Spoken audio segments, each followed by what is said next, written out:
Well, welcome back to Walk with Kodey, episode 11. I'm glad to make these videos for you guys. All these questions I get, all the answers to them are just my thoughts, and I'm not always right. So, whatever opinion you all have about any of the questions, put it in the comments below so we can bring the hunting community together and get the best answers. That being said, let's get into it. First question, Austin O'Neill. What is the best way to encourage a dog to get up on a tree? Got a buddy who has a dog that will go to a tree with the other dogs but won't get up on the tree and bark. First of all, I would like to know how old the dog is. I mean, you're never going to make a dog tree, and if it's a young dog, you just need to harvest coons out to it and give it time to develop. And when you're at the tree, get you a stick and rake it up and down the tree and beat the tree with it and encourage the pup and pet on it and get it excited, and eventually it'll probably go to treeing. You know, if it's a 2 or 3 year old dog, 4 years old, and you know it's running the track and going to the tree, it may not never tree. It may have got coon whooped. We just don't know. But like I said, I'd like to know how old the dog was, you know, at this time, and you know, to really get them excited, harvesting that meat out of that tree is really what gets them fired up. So I'd do that, and if they're young, just give the dog time to develop. Thanks for your question. Kevin White, when are you planning on having pups out of May and Ranger? I'm in Salisbury, North Carolina, and would like to purchase a pup out of that litter. Well, I plan on breeding May to Ranger as soon as she comes in heat. I've been watching every day for her to come in heat. She hasn't yet. You know, Ranger, he was a born natural. He started treeing coons at a young age. And May, she ran around the house and she started treeing coons at a young age, you know, by herself. She's probably 8 months old, and I guarantee that they're going to make a great cross. I'm excited to see the pups in the cross, and they're going to be selling for probably right around $500, and I look forward to meeting you. You're more than welcome to come pick one up when it happens. All right, Kevin White. First off, I really appreciate you taking your time to answer questions. Do you ever shock a hound in the kennel? Well, thank you, Kevin. That's a good question. There's one thing that I can't stand. It's a dog barking in a dog kennel. I really don't like to shock young dogs. I like to let them run loose as much as possible. That way I don't mess nothing up with them. But, you know, for a dog that's a year old and older than that, I take a Dr. YS 600 and I put it on the lowest setting, and I'll tell you, as soon as they test it, it'll shut them up. And a lot of times I can put it on them when it's dead, and you know, they don't ever test it. But that's definitely one thing I cannot stand is a dog barking in a kennel. It drives me absolutely crazy. So yes, I shock a dog in a dog kennel. Hunting Adventures 02. How long should it take a dog to tree a coon? Well, I don't know. You know, it depends where you're hunting at. It depends how thick or how thin the coons are there. You know, some terrain's harder to hunt than others, and a lot of places the coons are dogged to death, and they're ran hard, and they'll run harder. I mean, they'll take off and run like a deer. And you know, I can't really say how long it'd take a dog to tree one. Some dogs are cold nose, some dogs are hot nose. Some's fast, some's slow. So I really don't know an answer to your question unless your dog's out there running for a couple hours and don't tree. You know, at that point, they're running off game, and I believe you got some problems. But thanks for your question. I hope I helped you out there. Nathan Brown. How far do you think a dog should hunt? Do you like 300-yard nice circle, or do you like them to blow out of the country and go 1,000 yards?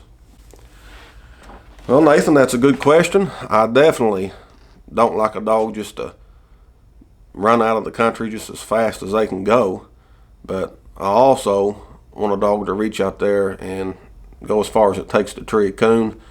When I turn a dog loose in a piece of property, I like to hunt the property out and not pass a lot of coons up, because if a dog just blows through the country, I mean, they'll pass all kinds of coons up.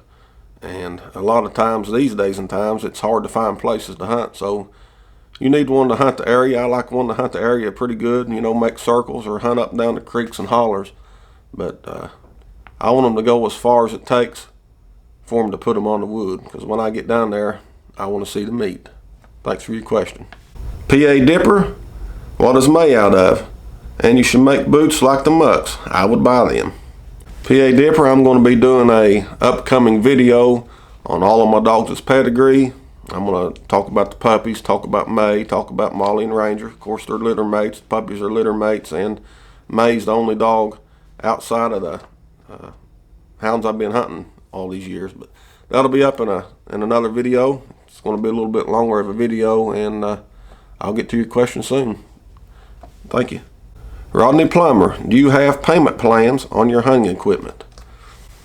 No, Rodney, I'm not set up to take any payments, or I don't even know how to do it. I guess you'd have to get some kind of finance company behind you or something like that. But around here, inside the store, I've had a lot of people come in, and I've let them do payment plans. And you know, a lot of them's real good people, and they come pay me, you know, but a lot of them hasn't paid me, and I've lost a lot of money.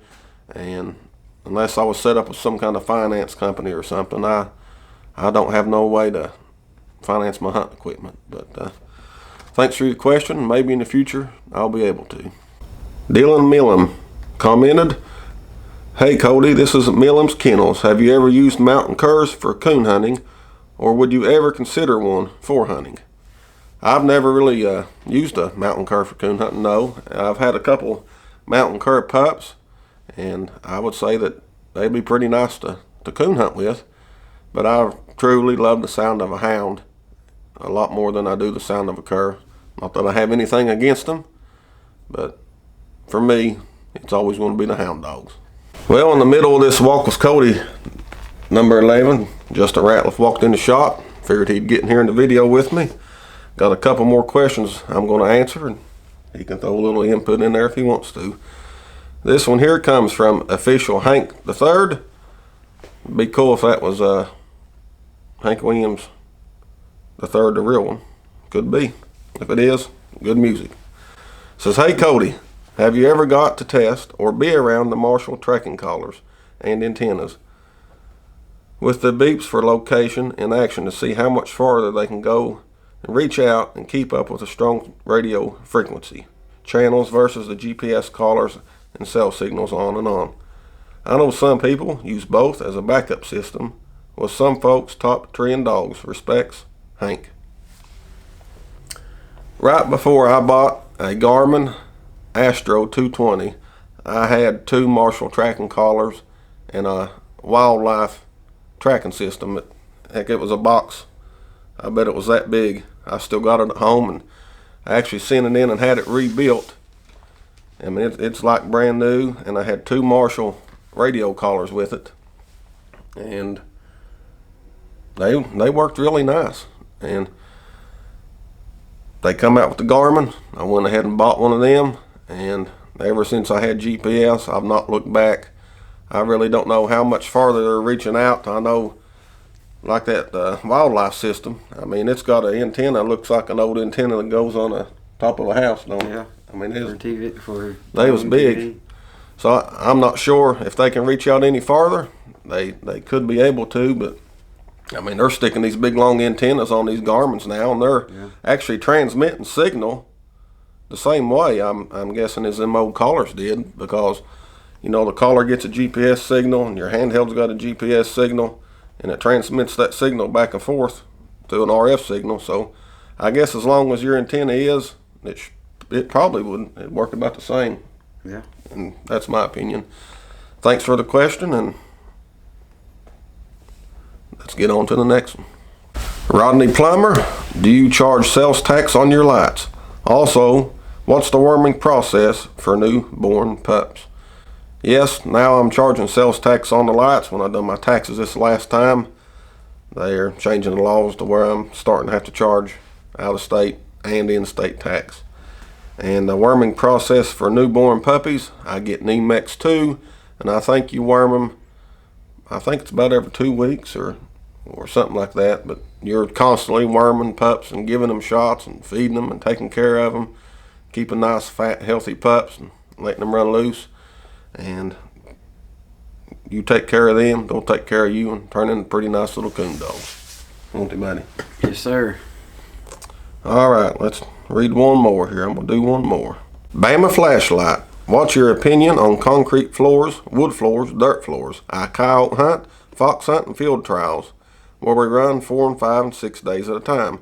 Some guys say concrete floors is rough on dog pads, feet, and leg joints. What's your opinion? I hunt in South Alabama, down around Mobile, Alabama.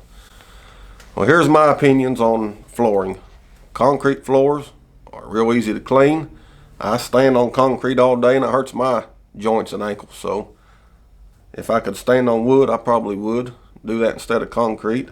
Like I said, it's a lot easier to clean. Wood floors, they ain't hard to clean, but I think they're a little more expensive, and I've used wood floors before. And as far as being on the dirt, seems like every time it rains, it looks like my dogs have been on a hog pen. I mean, a walker will start looking like a black and tan before too long. They're absolutely filthy, so I hate that. And personally, yeah, I think concrete probably would break them down. I don't know that because I've never actually done it for any length of time. And I don't use none of the above. I use rubber stall mats. I buy them at Tractor Supply. For one, they're affordable. The rubber has to be a lot softer than wood and concrete. They ain't in the dirt. Look like a bunch of hogs. They're easy to spray off. And I can move them from place to place. And that has been the best thing that I found.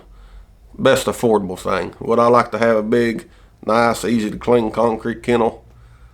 I don't know, maybe. I just too cheap to buy it. So that's my opinion on that. And if anybody else has more opinions, put it in the comments below. What do you think? Yeah, I think concrete probably hard on a dog's legs and joints and stuff. I know it would be me standing all day on it. Wood, I could see wood probably maybe making a dog rash or something. I've never had one rash on wood, but it seems softer than concrete, don't it? Yeah. Yeah. Dirt, it, like Cody said, it'd just be a muddy mess every time it would rain, unless you had a roof over your kennels. My dogs look like black and tans. You remember when it got rained real bad? My opinion would probably be, rubber mats. Just you can move easy if you decide to move your kennel around your yard or whatever it is. It's easy to spray off. I know up at Kodey's it's very easy to clean kennels. You want to come up and help me this evening? Nah. Yeah. Anyway, if I missed y'all's question on this Walk with Kodey series, I'm going to be making more of them. I know there was more questions on here, but there's only so much time in the day, and I'll try to get to them. Put y'all's thoughts, comments, and concerns in the comments below. And y'all, thanks for watching. Until next time, bring it home. Put them on the wood.